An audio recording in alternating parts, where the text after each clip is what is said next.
Okay, welcome to Grokking Git. My name is DeLuca. I'm a senior front-end developer at Lullabot. I live in the beautiful Astoria neighborhood in New York City. And in my spare time, I like to write and perform improv comedy.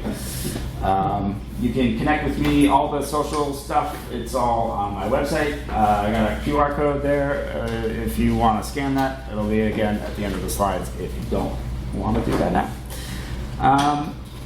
Okay, so what is this? What are we doing here? And I'm going to do this seated so I can read my notes.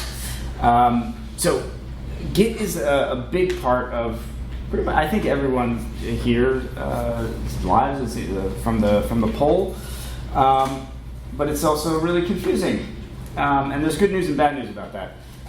The bad news is that Git is complex and it solves complex problems, so there's some inherent complexity to it. And then there's some additional complexity because it's maybe not always, the interface is maybe designed with ease of use in mind, or with like, I don't know, it can be very, there's foot guns and weird things, a lot of sharp edges. But the good news is that the way Git is designed under the hood and the way it kind of works and why it works the way it does makes more sense. At least it does to me, and I'm not special. So I find that like once I kind of learned like what was going on under there, it made things a little bit easier. So in this talk, we're not going to do any kind of command incantations. It's not a tutorial. There's no like recipes or anything. We're going to keep it high level. We're going to kind of explore the whys and concepts behind what Git does and how it does it. And this is where the different part comes in, is we're going to explore the whys through a fantasy story. So let's do that. So imagine you're a sculptor and you mold esoteric critters out of clay. And you're working on a huge diorama with lots of different characters for a mysterious donor. And one day, you're working on a tricky critter. You get the nose right, but then the ears are wrong. You fix the ears, but now the hands don't make sense. You wish you could just go back and see all the different versions of this critter. Then you could get everything working right. Now Julia, your mail carrier, pays you a visit. And she asks about your critter, and you say, like, you know, it's not going well. You tell her the problem with all the nose and everything, the different versions. And she's like, you know what, you're in luck. Because you have a special delivery. And she takes out a camera and hands it to you. Thanks, you reply, confused, but why does this help me? This camera is magical, she says. See that little tree out in the yard? Every time you take a picture of the art on your workbench, the tree will grow a knot. And when you say the magic words over the knot, the art in your workbench perfectly transforms your piece into how it looked in the photo. Say some more magic words and it goes back to how you last had it. Whoa, that's incredible. How do you know all this, you ask? But Julia is gone. What's up with that? So, excited to use your new magical camera, you take a picture of your critter sculpture. Then you lob off its nose and take another photo. You watch as your tree grows 2 knots, one after the other. You say the magic words over the first knot, and voila! Your critter has its old nose back. So these magic photos are like Git commits. Each one captures your work in a given state. And once that state is captured, you can always retrieve it. The tree growing knots for every picture is like Git history. So like the tree when it's growing knots, one after the other, Git keeps track of the time when you made each commit and keeps things in sequential order. So you keep working and taking photos. Pictures help you get each critter just right. You end up taking a lot of photos. And it's hard to keep track of all the knots on the tree, but you have a plan. You tie a small piece of paper to each knot with a note about what you changed. You write messages like remove an eyebrow, add a bone necklace, increase the size of a lip wart. For complicated changes, you leave a whole paragraph or more of notes to yourself about why you made the change you did. Now when you look at your tree, you can quickly get a sense of your work over time. And the notes tied to your tree are like Git's commit messages. They help keep track of everything. And they provide kind of essential context when just looking at the differences of what changed isn't sufficient. You can explain the why and just see it at a high level. So you get very focused on your work, changing lots of different things over the course of the day. When you're ready to take your magic picture, you have a hard time remembering what changes you made. On a whim, you look through your magic camera at your workbench, and you see a glowing aura around the critters you changed.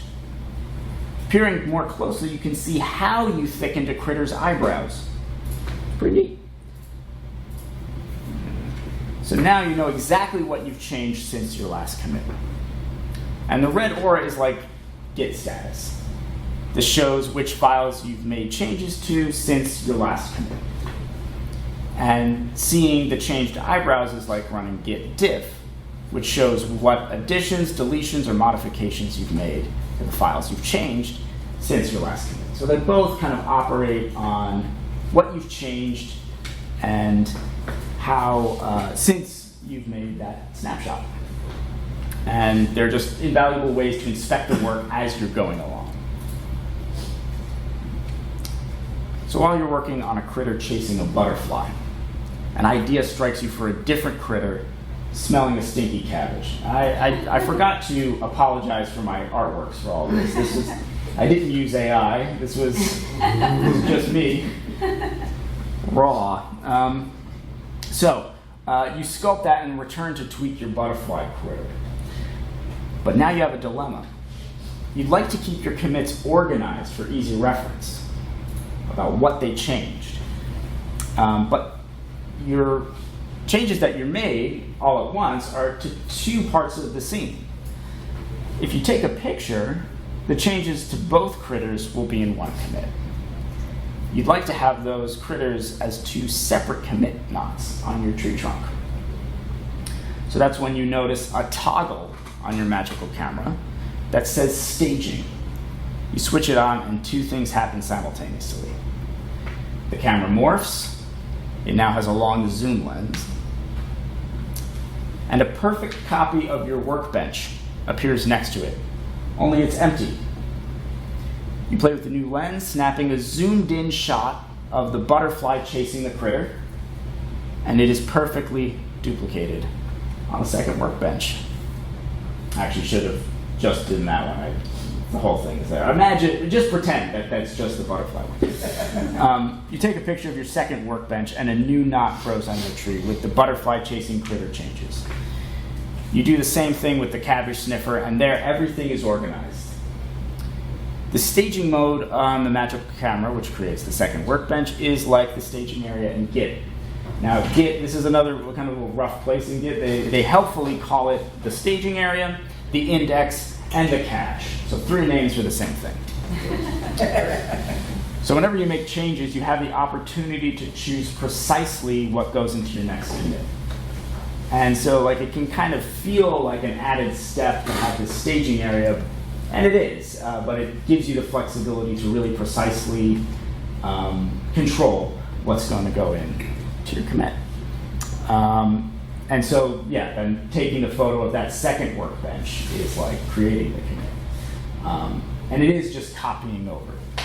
There are 2 separate instances, and when you add something to the staging area, it is perfectly copied over and then committed into your commit.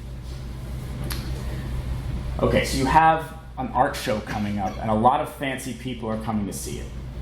So thanks in part to your magical camera, you've completed the scene you're showing, a tableau of critters frolicking on a rooftop. However, this scene is part of a much larger work commissioned by your mysterious donor. You don't want to work on any of the new scenes because you can't show incomplete work at your show. That's a faux pas. That's a no-no. You can't do that. Yet, to meet the larger project's deadline, you can't afford not to work on them for the week between now and your art show. May sound familiar to some. It's a quandary. What can you do? You think it over critically from every angle, and finally, you have a brilliant idea. You decide to give up in despair. But Julia, your mail carrier, comes in. Hey, what you sobbing on the floor about? She asked cheerfully. You hiccup weep as you explain your situation, along with all the progress you've made up to that point with the magic photos.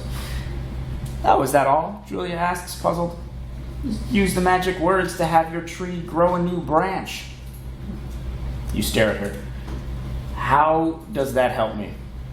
Julia rolls her eyes. Well, because the knots on the branch are separate from the ones on the trunk. Silly goose. You can preserve your work for the art show while being able to work on the next part of your project. That's incredible, you shout. Why didn't you tell me about this earlier? But of course, Julia is gone. Excited, you say the magic words and your tree grows a whole new branch. You start working on your new scene, which you're calling the Sewer Gala. Each picture you take grows a knot on the branch, saving the work for the art show pristinely on the trunk. The magic photo tree branches are like Git branches, very one-to-one. Instead of being limited to a linear work stream, you can have as many branches in different states and histories as you like. And this makes work much more efficient, especially when collaborating with others. Pretty straightforward so far. So halfway through work on the Sewer Gala scene, you have an idea for another scene with critters gardening. And you want to caption those ideas while they're fresh. You create a new branch from the tree trunk. You see they're coming from the same place because we haven't added to the trunk yet. So you get so carried away sculpting the garden and its inhabitants, you almost finish the scene before you realize how much time has passed. Switching back to your sewer branch, you continue your hot streak and almost finish that one before the day of your art show. But you can see patrons winding up the mountain road to your cottage. You switch back to the trunk. Now only the work there appears on your workbench, without anything from the sewer or garden. Then you spend the rest of your time before people arrive dusting. The show is a success. The visitors all like your work, except for the critic Harold Martimus, but he doesn't like puppies, so his judgment is suspect. The next day you finish both the sewer and the garden scenes. Great. Yet, now you have a problem. You have 3 separate branches, each with different work.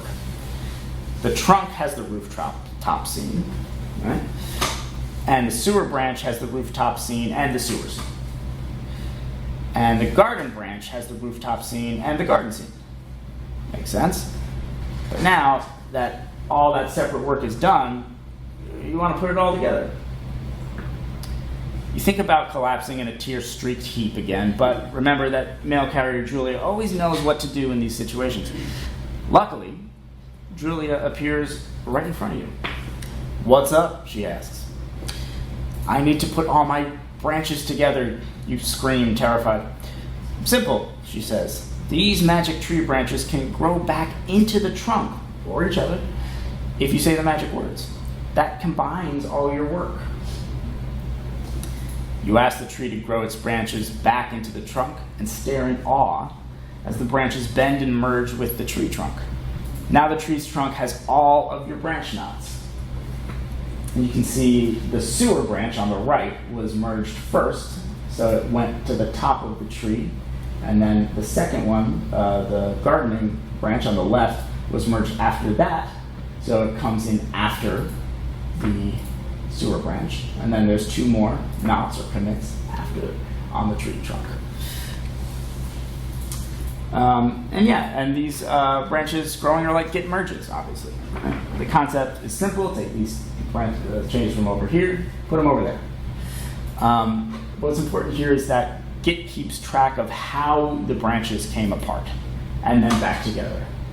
And you can kind of see this, sort of visualize this way by, like, you don't see any knots in between those branches coming back in. That's like the merge shows that history of the arced branch coming back in. And that's important for Git to kind of keep track of itself, but it also helps visualize how your work has evolved. So as you're working, you happen to stare closely at a knot on the tree. You're surprised to see a long series of letters and numbers. "Oh, that's a hash," hollers mail carrier Julia, walking up your drive. "I didn't say anything out loud," you say, scratching your head. "How did you hear what I was thinking?" "Every knot has a hash," Julia says, ignoring your question. "The tree creates them from a combination of what you changed and the message you wrote. It uniquely identifies each knot. You can use hashes anytime you want to refer to a knot." "That's pretty cool," you say, "and let me guess, the hashes are created through magic." "Nope," Julia hoots, "it's math." You frown. "How does the math work?" Julia's eyes dart back and forth. Magic?" "Wait, but you said, but mail carrier Julia is gone." You start thinking about the hashes, and while it's nice that every knot has one you can use, it would be even nicer if you were able to give it an even easier to remember name, or an easier to remember name at all. You've had to jump back to the knot of your art show a few times now, and it would be nice to be able to mark that seminal moment like that, or anything like that, for quick reference. So you etch the name of the knot from your art show with your penknife. To your delight, you can now use that name instead of a hash.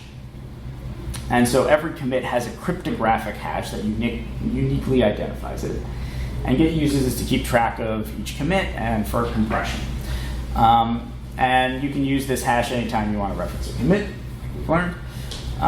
But etching a name into a knot, while a bad idea with real trees, is a good idea in Git. It's like Git tags. You use them to name a commit. And unlike branches, which by nature change over time as commits are added to them, a tag always points to the commit it's assigned to. And so a tag's immutable nature makes them popular for marking releases. So your friend Laird pays you a visit. You want to show them the progress you've made since your show. So you use your tag to switch back to your workbench as it existed then. So Laird is impressed with the work, but you notice a mistake in one of your chimneys. That arrow shows you, okay, that's the tag, and in this case, that's where it is. You fix the mistake and you make a new commit. You smile and chat with Laird for the rest of their stay, but you feel like something is wrong. Yet your knot isn't growing out of your tree. It's not growing out of anything. It just floats next to the tree. Why on earth, you start to say, but catch yourself. Every other knot has always grown at the newest tip of the branch. That's how trees work. New growth comes at the ends. Your workbench is pointed to a knot that's not at the end of a branch. And that a branch here can also mean the trunk. They're the same in this case.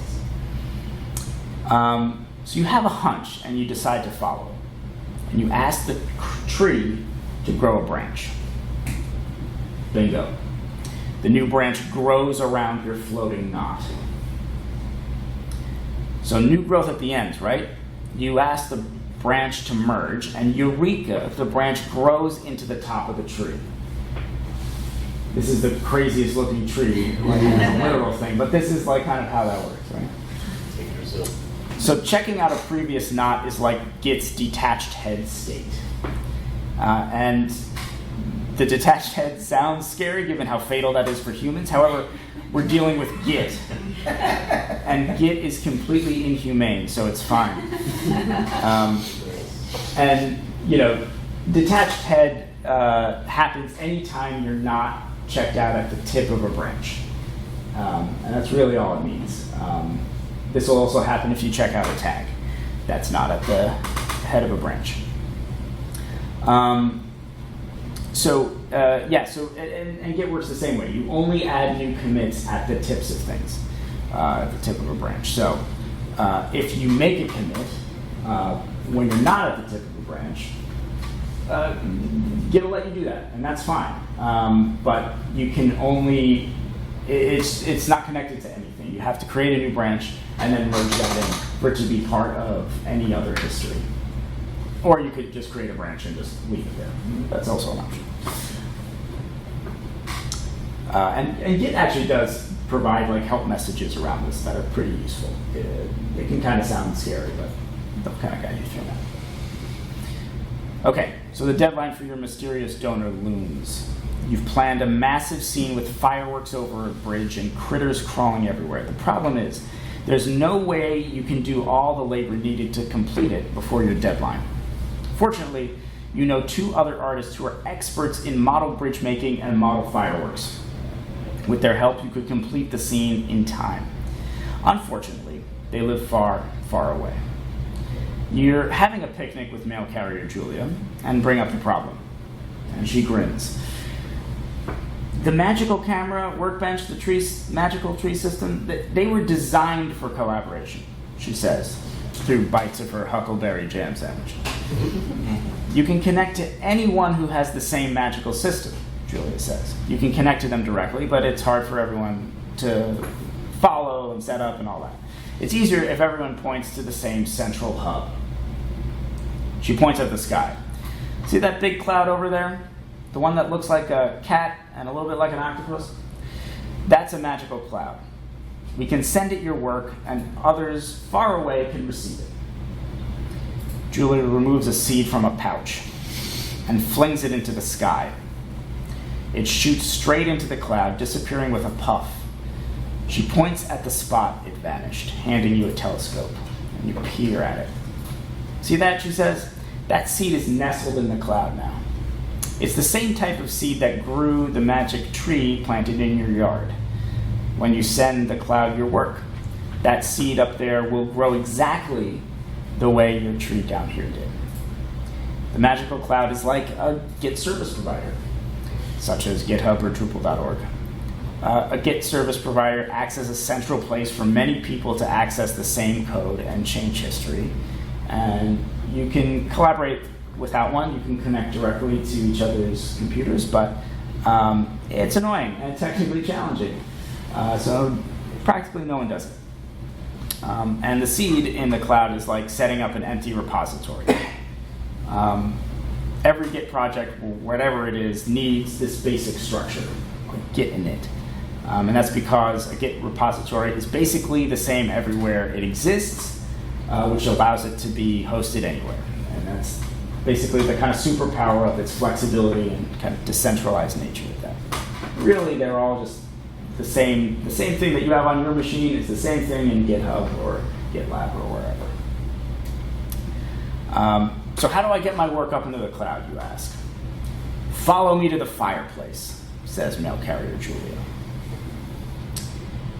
You can connect your chimney to the cloud. You scratch your head. Why? Julia rolls her eyes. You'll see. Just say the magic words. You sigh, you say the magic words, and nothing happens. You wait. Still nothing. Is something supposed to happen, you ask? Mail carrier Julia is beaming. It already did. You're connected. Oh, you reply. So is my work in the cloud? No, silly goose. You just made the connection. We'll get your work in the cloud in a moment. This is a real kind of anticlimax of a slide, but connecting the chimney to the cloud is like adding a Git remote. And when you add a Git remote, there's no feedback. It's just, you have to inspect it to see what happens. So the remote is the location of your project in another place, like a Git cloud provider, or a server somewhere even, or even another folder on your computer, which also has a Git repository there. As long as it has that basic Git structure, you can add it as a remote. It can kind of seem like extra busy work, but this is part of why Git is so flexible and allows it to be decentralized. You can point it at any other instance. And you can connect it to the same project as it exists anywhere else. And you can also connect it to a different project. It doesn't care. Although that's kind of beyond the scope of this talk, but it's possible. You can just do that if you'd like. And if you clone a repository, this kind of remote is set up for you automatically with whatever remote you cloned it from.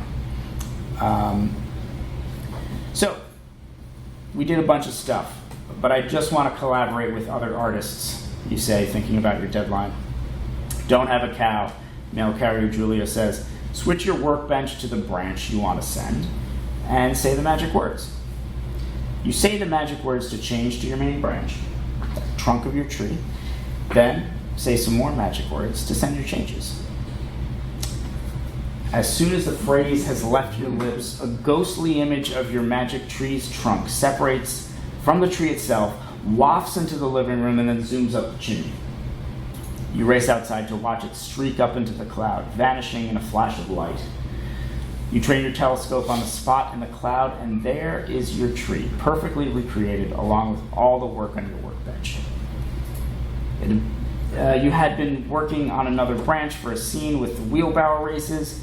Why not send that up as well? You switch to that branch, say the magic words, and the ghost images shoot up the chimney into the cloud. With your telescope, you can see that both branches live side by side, like folders on your computer. You tell your artist friends, they have been using the magic system for years, so they're already up to date. They can now receive your changes in the cloud and start their own work. So, sending ghostly images up through a chimney is insane, but it is also a bit like using Git push. Git push sends your currently checked out branch to a remote, whatever remote you have set up. And if you have more than one remote, you can choose which one to send it to. I don't know how common that workflow is for folks, but sometimes you have multiple remotes. A Git push recreates everything about your current branch at the remote location. So all the files, the history of commits, their messages, the author data, everything. So your artist friends work hard on the fireworks and the bridge, and pretty soon they're ready for you to see it. This time you grilled mail carrier Julia on how to do this before she inevitably disappeared. You're ready. Your artist friend who built the bridge added their changes to your main branch on the cloud, which was copied directly from your magic tree. They're exactly synonymous. They just have their changes up there. So now famously, clouds don't talk to chimneys. That is, unless you ask them to. Your magic system needs to know about the new branches that exist up in the cloud. So you say the magic words to fetch that knowledge. Your whole house hums with the news from the cloud, stashing everything about what's changed up there deep in the walls. Neat, you think, but all that knowledge isn't useful if you can't put it to use. However, you know what to do by using what you've already know in a new context. So it's time for a merge. You make sure your workbench has the tree's trunk, or main branch, checked out. And a merge can be between any two branches, even if one exists somewhere else, like the cloud. So since you fetched the knowledge of all those changes, you're ready to merge. You say the magic words, and poof, your workbench updates with all the amazing work on the bridge. Now you rush outside, and lo and behold, your magic tree's trunk, the main branch, is updated with all the knots that built the bridge.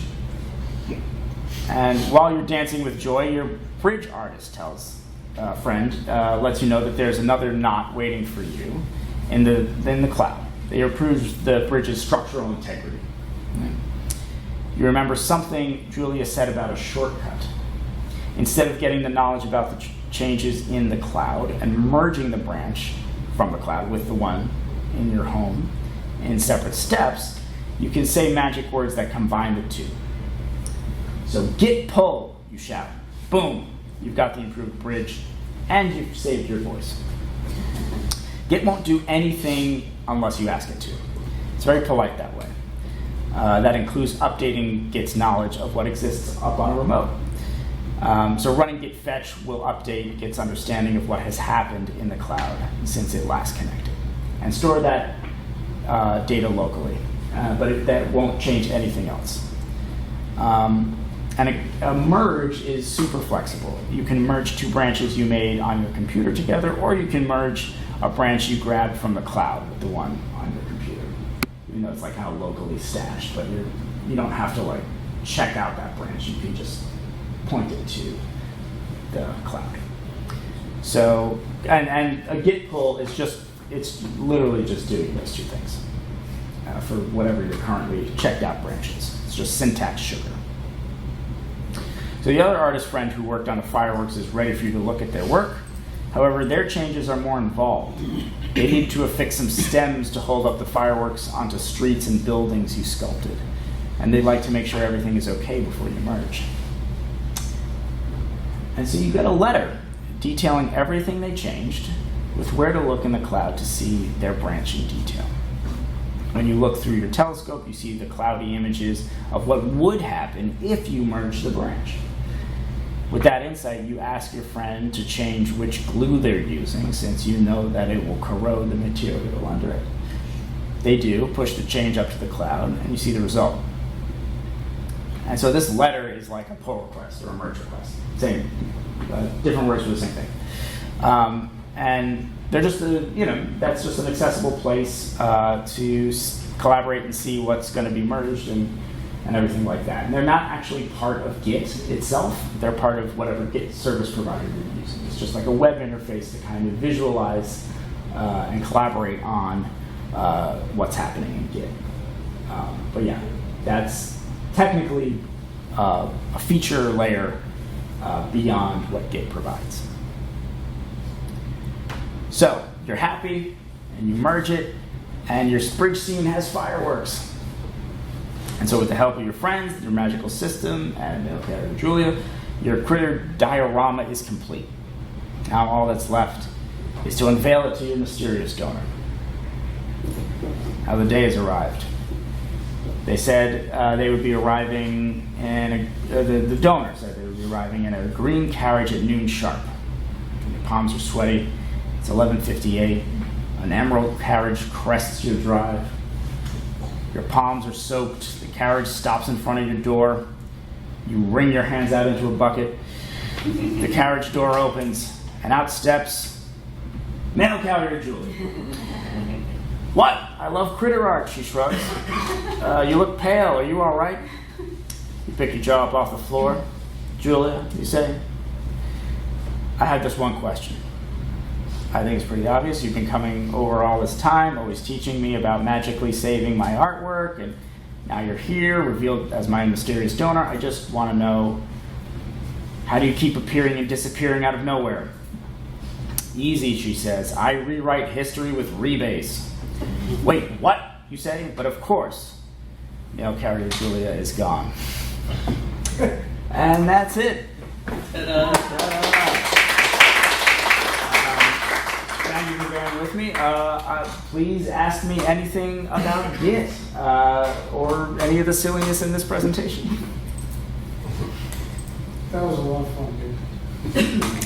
Thanks. You drew all those yourself? I did, yes. You sure AI didn't do that? Oh, listen, AI is way too good for... yeah, going old school. I can also switch to some further reading I have here. Yeah, kind of pulling from, this was like super high level. So I definitely am like kind of interested to see if folks have like, constructive criticism around that. But like there's Julia Evans, her zine on how Git works is more like kind of getting into the details of commands and whatnot. And Pro Git is a free book that actually compiles like in-depth manuals about Git and also the like tutorials and just like kind of but like really in-depth. And then one of the co-founders of GitHub wrote the Git Parable, which is kind of a, it's a story, but like it kind of goes through like a developer creating a Git system as the need arises for them to do so. And that's a kind of interesting way to think about it as well. And then merge conflicts are always hard, so reading about that is kind of fun. And also, the man pages on Git are actually really good. Which one of those would you suggest, or do you have maybe another one for someone who's brand new? Brand new. I would read the Git Parable. Okay. Yeah. Yeah. Was there anyone who was completely confused by anything that I was bringing up? Was it like completely like terms that were just confusing? Great. Git is just confusing to somebody that doesn't use it on a daily basis anyway. It's like, But this lends some insight. Yes, it for does. a brand new person who's only been slightly introduced to Git, this often is giving me another way of thinking about a few things. So I appreciate it. Yeah. Critique. Yeah. I think it'd be really cool if you partnered up. One person reading the story, the other person acting as the Git guru, Mm-hmm. and some screenshots. Yeah. Of code and stuff. Actual code, yeah. That's okay. That's good to hear because I actually went back and forth on. I didn't think about partnering. That's interesting. That could be cool. But I did go back and forth about adding code snippets, and I pulled away from that to try to keep it high level, but I wasn't sure about that. So yeah, happy to kind of put that stuff in. Thanks, Chris. Cool. Thanks everybody.